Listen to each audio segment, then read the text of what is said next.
आदरणीय मेरे प्रिय दोस्तों और भक्तों, क्या आप जानते हैं कि माँ दुर्गा वाराणसीपुरी की अद्यावधि रक्षा कर रही हैं?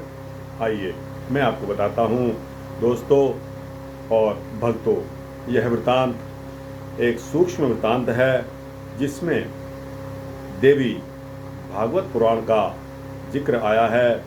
दोस्तों, सुदर्शन पर माँ जगदम्बा की कृपा का यह वृतांत है। तो आइए शुरू करते हैं इस वृतांत को। मुझे पूरी आस है कि आप इस वृतांत के अंत तक मेरे साथ बने रहेंगे, तभी आपको माँ दुर्गा का जो बनारस, जो वाराणसी की अद्यावधि सुरक्षा का जिम्मा है, जिम्मेदारी है, उसके बारे में पता लगेगा। दोस्तों, अयोध्या में भगवान राम से 15वीं पीढ़ी बाद ध्रुव संधि नाम के एक राजा हुए हैं। उनके 2 स्त्रियां थी। पट्टमहिषी थी कलिंगराज वीरसेन की पुत्री मनोरमा, और छोटी रानी थी उज्जैनी नरेश युद्धाजीत की पुत्री लीलावती। मनोरमा के पुत्र हुए सुदर्शन और लीलावती के हुए शत्रुजीत। महाराज की दोनों पर ही समान कृपा दृष्टि थी। दोनों राजपुत्रों का समान रूप से लालन पालन भी हुआ। इधर महाराज को आखेट यानी कि शिकार खेलने का व्यसन कुछ अधिक ही था। एक दिन वे शिकार में एक सिंह के साथ भिड़ गए, जिसमें सिंह के साथ स्वयं भी वो स्वर्गगामी हो गए। मंत्रियों ने उनकी पारलौकिक क्रिया करके सुदर्शन को राजा बनाना चाहा। इधर शत्रुजीत के नाना युद्धाजीत को इस बात की खबर लगी, तो वे एक बड़ी सेना लेकर इसका विरोध करने के लिए अयोध्या आ पहुँचे। इधर कलिंग नरेश वीरसेन भी सुदर्शन के पक्ष में आ गए और दोनों में दोस्तों युद्ध छिड़ गया। कलिंगाधिपति मारे गए। अब रानी मनोरमा डर गई। वह सुदर्शन को लेकर एक धाय तथा महामंत्री विट्ठल के साथ भागकर महर्षि भारद्वाज के आश्रम में पहुंच गई। युद्धाजीत के अयोध्या के सिंहासन पर शत्रुजीत को अभिषिक्त किया और सुदर्शन को मारने के लिए वे भारद्वाज के आश्रम पहुंचे, पर मुनि के भय से वहां से उनको भागना पड़ा। एक दिन भारद्वाज के शिष्यगण महामंत्री के संबंध में कुछ बातें कर रहे थे। कुछ ने कहा कि विट्ठल क्लीव नपुंसक है। दूसरों ने भी कहा कि यह सर्वदा क्लीव है, यानी कि वह वास्तव में ही नपुंसक है। सुदर्शन अभी बालक ही थे। उन्होंने बार बार जो उनके मुंह से क्लीव क्लीव सुना तो स्वयं भी क्ली क्ली करने लगा। पूर्व पुण्य के कारण वह काली बीज के रूप में अभ्यास में परिणत हो गया। अब वह सोते जागते, खाते पीते क्ली क्ली रटने लगा। इधर महर्षि ने उसके क्षत्रियोचित संस्कार आदि भी कर दिए और थोड़े ही दिनों में वह भगवती तथा ऋषि की कृपा से शस्त्र शास्त्र आदि सभी विद्याओं में अत्यंत निपुण हो गया। एक दिन वन में खेलने के समय उसे देवी की दया से अक्षय तुणीर और दिव्य धनुष भी पड़ा मिल गया। अब सुदर्शन भगवती की कृपा से पूर्ण शक्ति संपन्न हो गया। इधर काशी में उस समय राजा सुबाहु राज्य करते थे। उनकी कन्या शशिकला बड़ी विदुषी तथा देवी भक्ता थी। भगवती ने उसे स्वप्न में आज्ञा दी कि तू सुदर्शन को पति रूप में वरण कर ले, वह तेरी समस्त कामनाओं को पूर्ण करेगा।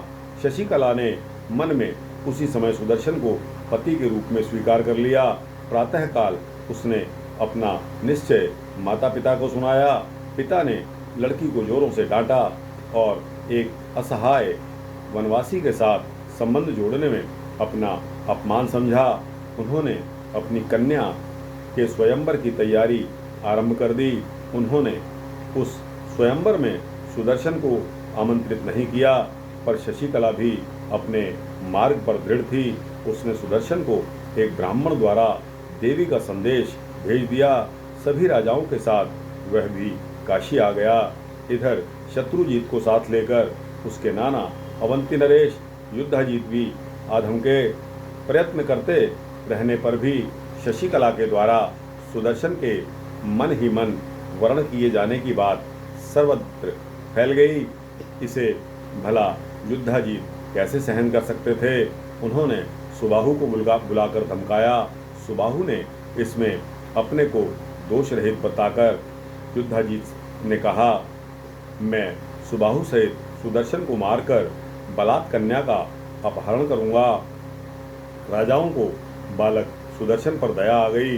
उन्होंने सुदर्शन को बुलाकर सारी स्थिति समझा दी और वहां से भाग जाने की सलाह दी। सुदर्शन ने कहा, यद्यपि ना मेरा कोई सहायक है और ना ही मेरे साथ कोई सेना है, तथापि मैं भगवान के स्वप्नगत आदेशानुसार ही यहाँ स्वयंवर देखने आया हूँ।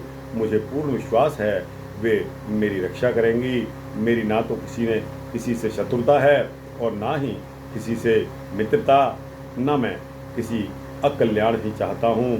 अब प्रातःकाल स्वयंवर प्रांगण में राजा लोग सज धज कर आ बैठे तो सुबाहु ने शशिकला से स्वयंवर में जाने के लिए कहा, पर उसने राजाओं के सामने होना सर्वथा अस्वीकार कर दिया। सुबाहु ने राजाओं के अपमान तथा उनके द्वारा उपस्थित होने वाले भय की बात कह डाली। शशिकला बोली, यदि तुम सर्वथा कायर ही हो तो मुझे सुदर्शन के हवाले करके नगर से बाहर छोड़ आओ। कोई दूसरा रास्ता भी नहीं था। इसलिए सुबाहु ने राजाओं से तो कह दिया कि आप लोग कल स्वयंवर में आएंगे, आज शशिकला नहीं आएंगी। इधर रात में ही उसने संक्षिप्त विधि से गुप्त रीत से सुदर्शन से शशिकला का विवाह कर दिया और सवेरा होते ही उन्हें पहुंचाने के लिए जाने लगा। युद्धाजीत को भी बात किसी प्रकार मालूम हो गई। वह रास्ते में अपनी सेना लेकर सुदर्शन को मार डालने के विचार से खड़ा हो गया। सुदर्शन भी भगवती का स्मरण करता हुआ वहां आ पहुंचा। दोनों में युद्ध छिड़ने वाला ही था कि भगवती के साक्षात दर्शन हो गए। युद्धाजीत की सेना भाग उठी। युद्धाजीत अपने नाती शत्रुजीत के साथ खेत रहा। पराम्बा जगजननी ने सुदर्शन को वर मांगने के लिए प्रेरित किया। सुदर्शन ने केवल देवी के चरणों में अविरल निश्चल अनुराग की याचना की, साथ ही काशीपुरी की रक्षा की भी प्रार्थना की। सुदर्शन के वरदान स्वरूप माँ दुर्गा कुंड में स्थित हुई। पराम्बा दुर्गा वाराणसीपुरी की अद्यावधि रक्षा कर रही हैं। दोस्तों, यह देवी भागवत पुराण से यह वृतांत लिया गया है। यह वृतांत यहाँ समाप्त होता है। दोस्तों, आपको कैसा लगा? अच्छा लगा हो तो इस वृतांत को लाइक और शेयर करते हुए अपने दोस्तों, मित्रों, भक्तों, जिज्ञासुओं को अवश्य पहुँचाना। अगर इस चैनल को सब्सक्राइब करेंगे तो दोस्तों इसी तरह के वृतांत, भक्ति के वृतांत आपको रोज़ाना मैं देता रहूँगा, ऐसा मेरा आश्वासन है। जय श्री राधे, जय श्री कृष्ण।